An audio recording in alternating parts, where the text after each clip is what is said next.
সকালে উঠে আমি কি খুঁজি, আমি জায়নামাজ খুঁজি। সকালে উঠেই আগে নামাজ পড়ি, নামাজ পড়ার পরে কোরআন তিলাওয়াত করি।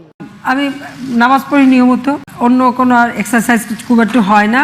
1971 সালের মার্চ যেমন ছিল বাংলাদেশের মানুষের জন্য গভীরতম বেদনার, তেমনি এখন জুলাইও মনে করিয়ে দেয় এক রক্তাক্ত ইতিহাস।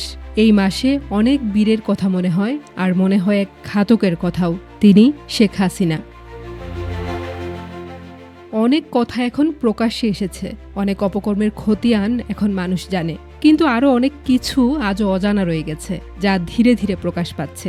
আজ তেমন একটি গল্প আপনাদের বলবো। অনেকেই হয়তো জানেন, কেউ কেউ হয়তো জানেন না। যারা জানেন না তাদের জন্য আমার ফাঁসি চাই, এই বইটির নাম নিশ্চয়ই অনেকেই শুনেছেন।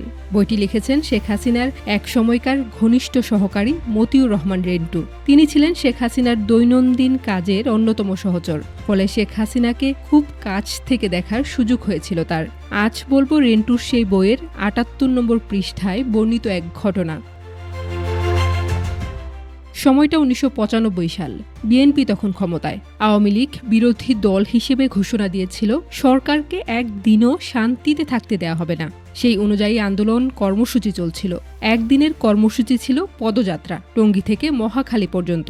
বেলা ২টার সময় শুরু হয়েছিল সেই পদযাত্রা। কর্মীরা হেঁটে অংশ নিয়েছিলেন সেই কর্মসূচিতে। শেখ হাসিনা ছিলেন লাল রঙের নিশান পেট্রোল জিপে।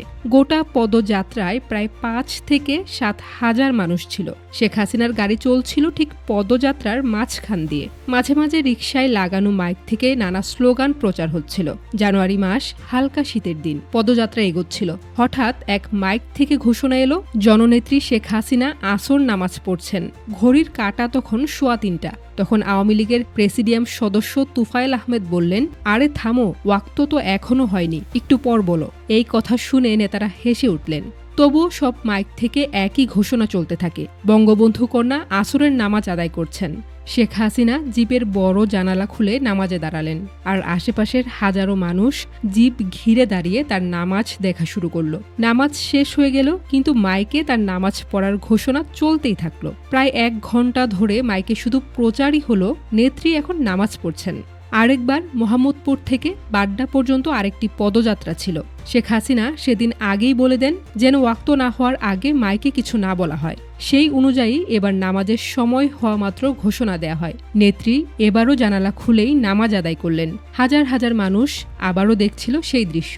পদযাত্রার শেষে ধানমন্ডির বাসায় ফেরার পর এক সঙ্গী বলেছিলেন, আপা, আপনি নামাজ পড়তে থাকলে মানুষ দাঁড়িয়ে দেখতে থাকে, এতে মনোযোগ নষ্ট হয়, আপনি জিপে একটা পর্দা দিন। শেখ হাসিনা জবাবে বললেন, পর্দা দিলে জিপের ডিসেন্সি থাকে না। তখন ওই সঙ্গী প্রস্তাব দেন, তাহলে চাদর রাখবেন, নামাজ পড়ার সময় আমরা গায়ে দিয়ে দেব, কেউ দেখতে পারবে না।